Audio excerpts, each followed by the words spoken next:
Lane, did you hear what I was playing? I didn't think it polite to listen, sir. Oh, well, I'm sorry for that, for your sake. I didn't play accurately. Anyone can play accurately. I play with wonderful expression. As far as the piano is concerned, sentiment is my forte. I keep silence for life. Yes, sir. Speaking of the science of life, have you got the cucumber sandwiches cut for Lady Bracknell? Yes, sir. Oh, by the way, Lane. Sir. No. I see from your book that on Thursday evening, when Lord Chairman and Mr. Worthing were dining with me, 8 bottles of champagne are in today's having been consumed. Yes, sir. 8 bottles in a pint, sir. Now, why is it that at a bachelor's establishment, the servants invariably drink the champagne? I ask merely for information. I attribute it to the superior quality of the wine, sir. I've often observed in married households the champagne is rarely of a first-rate brand. Oh, good heavens, is marriage so demoralizing as that? I believe it is a very pleasant state, sir. I've not had much experience of it myself up to the present. I've only been married once, sir, and that was in consequence of a misunderstanding between myself and a young person. I don't know that I'm much interested in your family life, Lane. No, sir, it's not a very interesting subject, sir. I never think of it myself. Very natural, I'm sure. That will do, Lane. Thank you. Thank you, sir.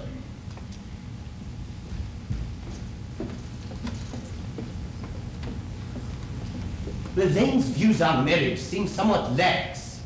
Really, if the lower orders don't set us a good example, what on earth is the use of them? They seem as a class to have absolutely no sense of moral responsibility. Mr. Earnest Worthing.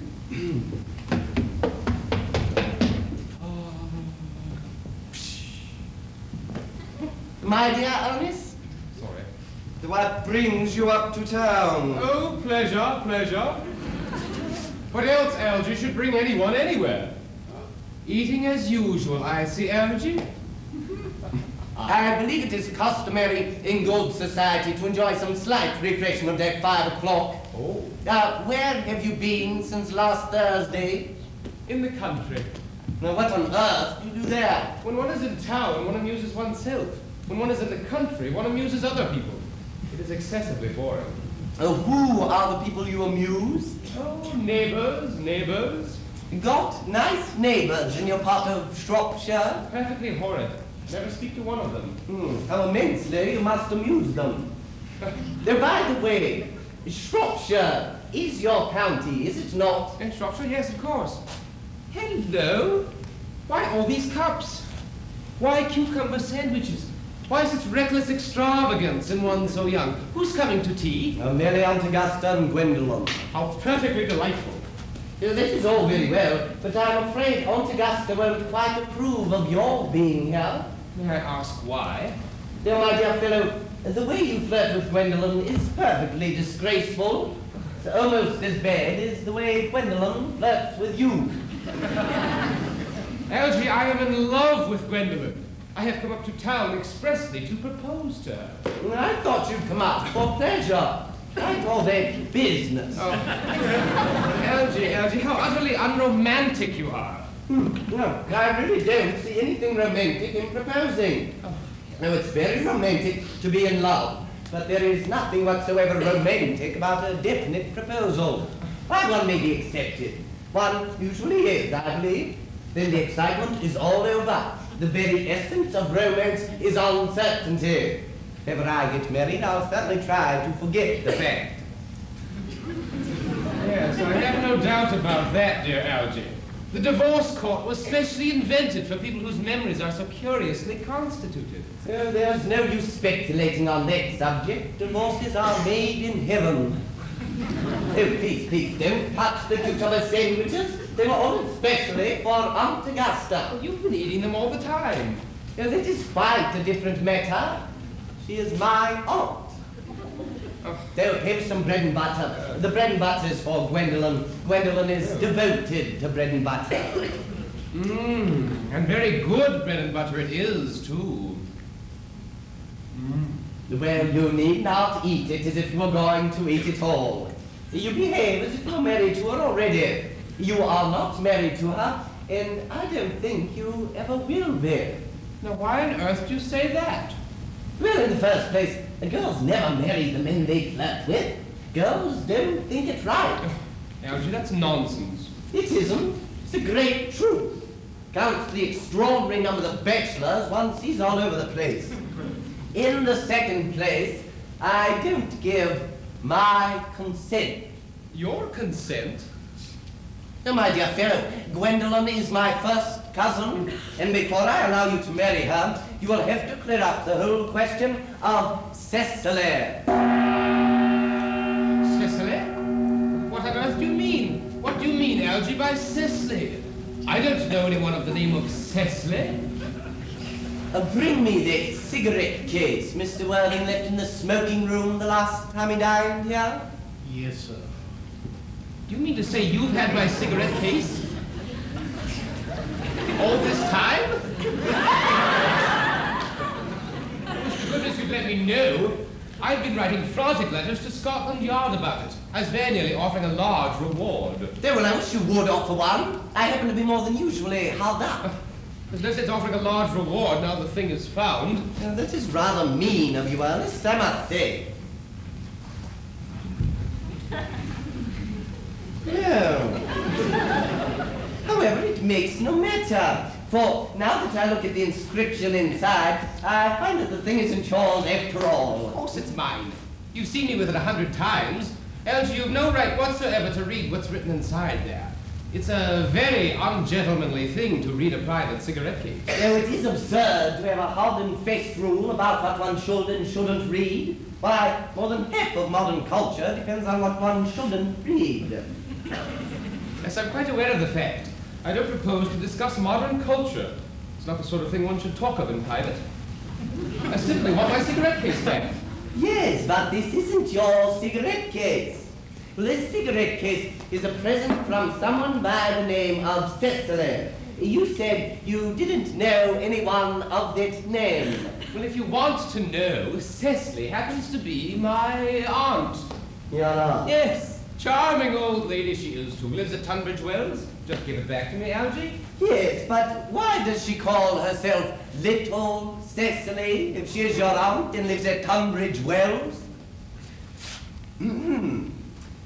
From Little Cecily with her fondest love. My dear fellow, what on earth is there in that?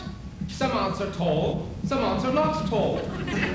That is a matter that surely an aunt may be allowed to decide for herself. But heavens, you seem to think that every aunt should be exactly like your aunt.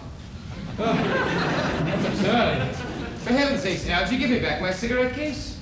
Yes, but why does your aunt call you her uncle? From little Cecily, with her fondest love, to my dear Uncle Jack.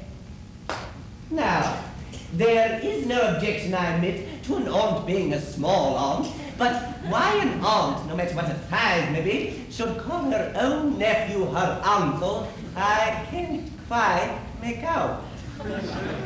Besides, your name isn't Jack at all. It is Ernest. It isn't Ernest. It's Jack. Well, you have always told me it was Ernest. I've introduced you to one of my friends as Ernest. You answer to the name of Ernest. You look as if your name was Ernest. Why, you're the most earnest-looking person I ever saw in my life. Perfectly absurd, you're saying your name is not Ernest. It's on your cards. Here is one of them. Mr. Ernest Worthing, before the Albany. I'll keep this as proof that your name is Ernest. If ever again you attempt to deny it to me, or to Gwendolyn, or to anyone else. Well, Algy, my name is Ernest in town and Jack in the country, and that cigarette case was given to me in the country. Yes, but that still does not account for the fact that your small Aunt Cecily, who lives at Tunbridge Wells, calls you her dear uncle. Oh, come, old boy, you'd much better have the thing out at once. My dear Algy, you talk exactly as if you're a dentist. It's very vulgar to talk like a dentist when one isn't a dentist. It produces a false impression. Well, that is exactly what dentists always do. Now go on. Tell me the whole thing. I may mention, I have always suspected you of being a confirmed and secret Bunburyist. I'm quite sure of it now. Bunburyist? What on earth do you mean by a Bunburyist? I'll reveal to you the meaning of that incomparable expression as soon as you are kind enough to inform me why you are Ernest in town and Jack in the country. Well, produce my cigarette case first. Here it is. Now produce your explanation. And pray, make it improbable. My dear Algy, there's nothing improbable about my explanation at all. In fact, it's perfectly ordinary. Old Mr. Thomas Cardew, who adopted me when I was a little boy, made me in his will guardian to his granddaughter, Miss Cecily Cardew. Cecily, who addresses me as her uncle from motives of respect that you could not possibly appreciate, lives at my place in the country under the charge of her admirable governess, Miss Prism. Where is that place in the country, by the way? Well, that's nothing to you, dear boy. You're not going to be invited. I may tell you quite candidly, though the place is not in Shropshire. I suspected that. I Bunburied all over Shropshire on two separate occasions. Now go on. Why Ernest in town and Jack in the country? My dear fellow, I don't know whether you'll be able to understand my real motives. You're hardly serious enough. When one is placed in the position of guardian, one has to adopt a very high moral tone on all subjects. It is one's duty to do so. And as a high moral tone can hardly be said to conduce very much either to one's health or happiness, in order to get up to town, I've always pretended to have a younger brother by the name of Earnest, who lives in the Albany and gets into the most dreadful scrapes. That, my dear Algy, is the whole truth, pure and simple. Oh, the truth is rarely pure and never simple. A modern life would be very tedious if it were either, and modern literature a complete impossibility. That wouldn't be at all a bad thing. Though literary criticism is not your forte, my dear fellow. Oh, don't try it. You'd much better leave that to people who haven't been to a university. They do it so well in the daily papers. What you really are is a Bunburyist. I was quite right in saying you're a Bunburyist. You're one of the most advanced Bunburyists I know. What on earth do you mean? You have invented a very useful younger brother called Earnest in order that you may be able to come up to town whenever you like. I have invented a perfectly invaluable permanent invalid called Bunbury in order that I may be able to go down to the country whenever I choose. Now, Bunbury is perfectly invaluable Why, if it wasn't for Bunbury's extraordinary bad health, for instance, I wouldn't be able to dine with you tonight at Willis's, for I've really been engaged to Aunt Augusta for more than a week. I haven't asked you to dine with me anywhere tonight. I know. You're absurdly careless about sending out invitations. Very foolish of you. Nothing annoys people so much as not receiving invitations. Algy, you'd much better dine with your Aunt Augusta. I haven't the smallest intention of doing anything of the kind. Well, in the first place, I dine there on Monday. Once a week is quite enough to dine with one's own relations. In the second place, whenever I do dine there, I am treated as a member of the family, sent down with either no women at all or two. In the third place, I know perfectly well whom she will place me next to. She will place me next Mary Farquhar, who always flirts with her own husband across the dinner table, which is not very pleasant. Indeed, it is not even decent. And that sort of thing is enormously on the increase. Oh, the amount of women in London who flirt with their own husbands is perfectly scandalous. Oh, looks so bad. It's merely washing one's own clean linen in public. So besides, now that I know you to be a confirmed Bunburyist, I naturally want to talk to you about Bunburying. I want to tell you the rules. Algy, I'm not a Bunburyist at all. If Gwendolyn accepts me, I'm going to kill my brother. Indeed, I think I'll kill him at any rate. Cecily's become a little too much interested in him. It's rather a bore. So I'm going to get rid of Earnest. And I strongly suggest you to do the same with your invalid friend who has that absurd name. Nothing will induce me to part with Bunbury. And if you ever get married, which seems to me extremely problematic, you will be very glad to know Bunbury. A man who marries without knowing Bunbury has a very tedious time of it. That's nonsense. If I marry Gwendolyn, and she is the only girl I ever saw in my life that I would marry, I certainly won't want to know Bunbury. Then your wife will. Oh, my dear fellow, you don't seem to realize. In married life, 3 is company and 2 is none. That, my dear young friend, is the theory the corrupt French drama has been propounding for the last 50 years. Yes, and that the happy English home has proved in half the time. For heaven's sake, Algy, don't try to be cynical. It's perfectly easy to be cynical. No, it isn't easy to be anything nowadays. There's such a lot of beastly competition about.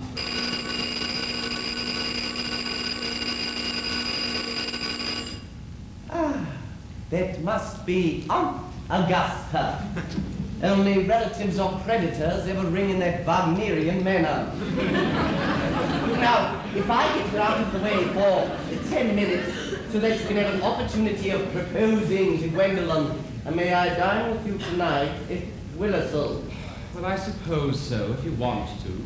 Yes, but you must be serious about it. Many people are not serious about meals. So shallow of them. Lady Bracknell and Miss Fairfax. Good afternoon, dear Algernon. I hope you're behaving very well. I'm feeling very well, Aunt Augusta. Oh, well, that's not quite the same thing. In fact, the two things rarely go together.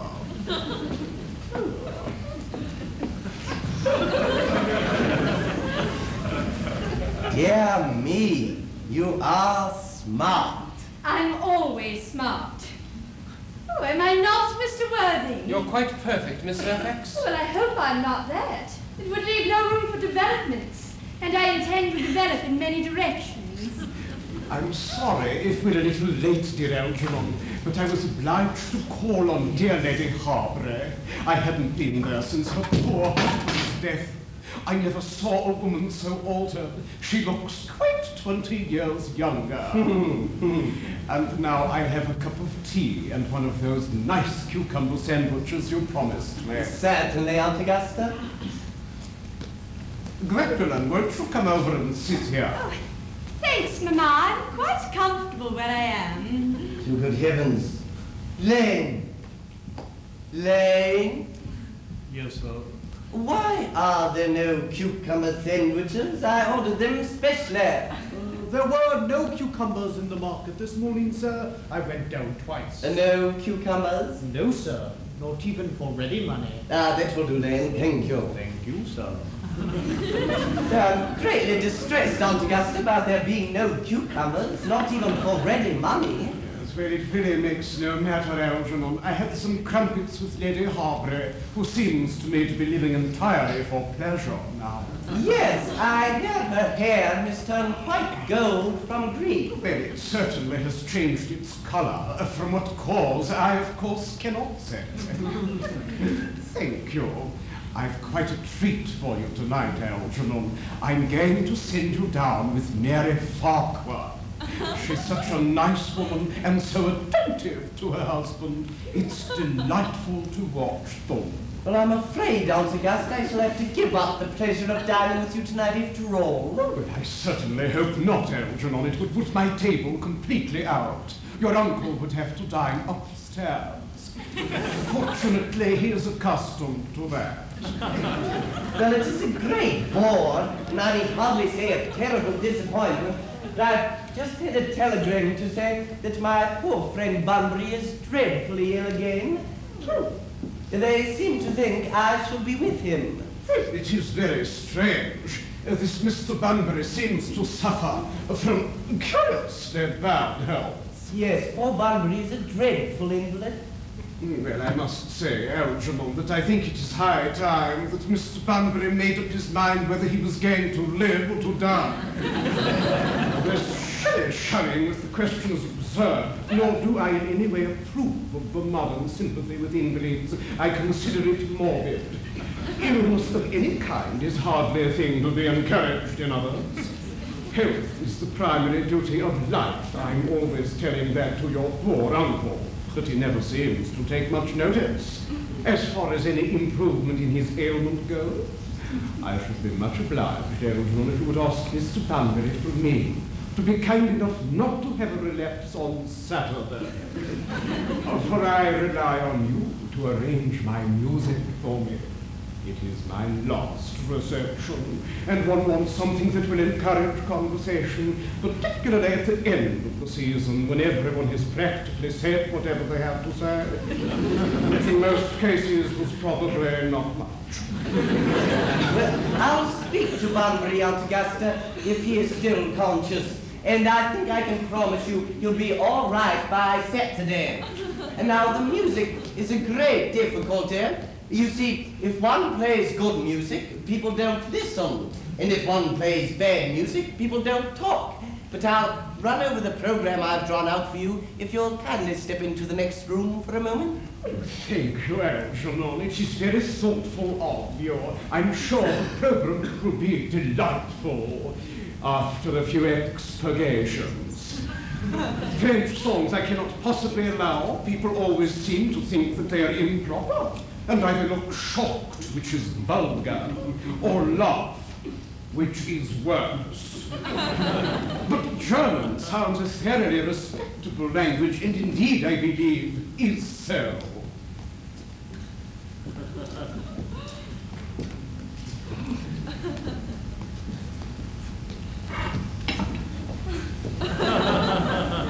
Gwendolyn, you will accompany me. Certainly, Mamma.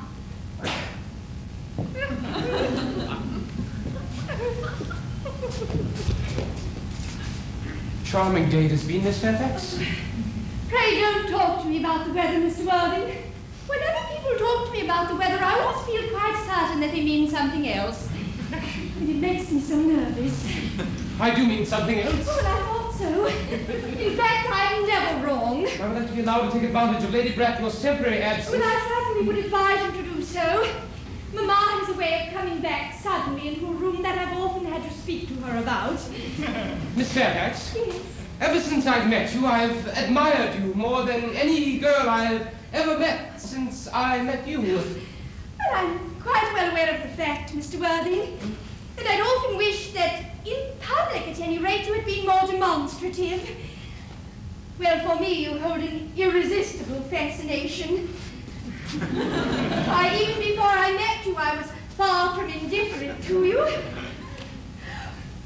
Well, we live, as I hope you know, Mr. Worthing, in an age of ideals. Well, the fact is constantly being mentioned in the more expensive monthly magazines. It has reached the provincial booklet, so I'm told. Well, my ideal has always been to love someone of the name of Earnest. Oh, there is something in that name that inspires absolute confidence. The moment Algernon told me he had a friend called Earnest, I knew I was destined to love you. Then you really love me, Gwendolyn? Passionately. Oh, darling. You don't know how happy you've made me. Oh, my own Ernest. But you don't mean to say you couldn't love me if my name wasn't Ernest. Oh, but your name is Ernest. Yes, I know it is. But supposing it was something else, you don't mean to say you couldn't love me then? Oh, well, that's just a metaphysical speculation. And like most metaphysical speculations, has absolutely no reference to the actual facts of real life as we know them. Well, personally, darling, to speak quite candidly, I don't much care about the name of Ernest. I don't think the name suits me at all. Oh, it suits you perfectly. Why, it's a divine name. Well, it has a music all its own. It produces vibrations. Oh, well, really, Gwendolyn, I must say I think there are lots of other much nicer names. Oh? I think Jack, for instance, a charming name. Jack? Oh, no, there's very little music in the name of Jack, if any at all. Why, it does not thrill. It produces absolutely no vibrations. Well, I've known several Jacks, and they've all been, without exception, more than usually plain. Besides, Jack is a notorious domesticity for John. And I pity any poor woman who is married to a man named John. She would probably be never allowed the entrancing pleasure of a single moment's solitude. No, the only really safe name is Ernest. Oh, Gwendolyn, I must get christened at once. What? We must get married at once. There's no time to be lost. Oh, married, Mr. Wilde. Well, surely. You know that I love you, and you led me to believe, Miss Fairfax, you were not absolutely indifferent toward me. Oh, I adore you, but you haven't proposed to me yet.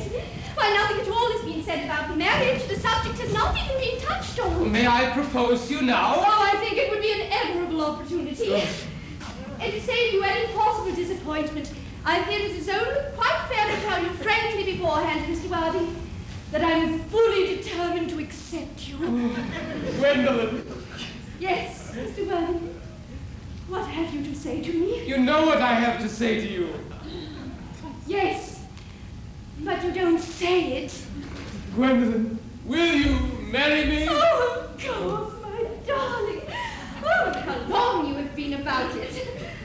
I'm afraid you've had very little experience in how to propose, Ernest. My own one, I have never loved anyone in the world but you. Oh, I know that, but men always propose for practice. Well, I know my brother Gerald does. All my girlfriends tell me so. Oh, what wonderfully blue eyes you have, Ernest. Oh, they're quite blue. I hope you will always look at me just like that, especially when other people are present.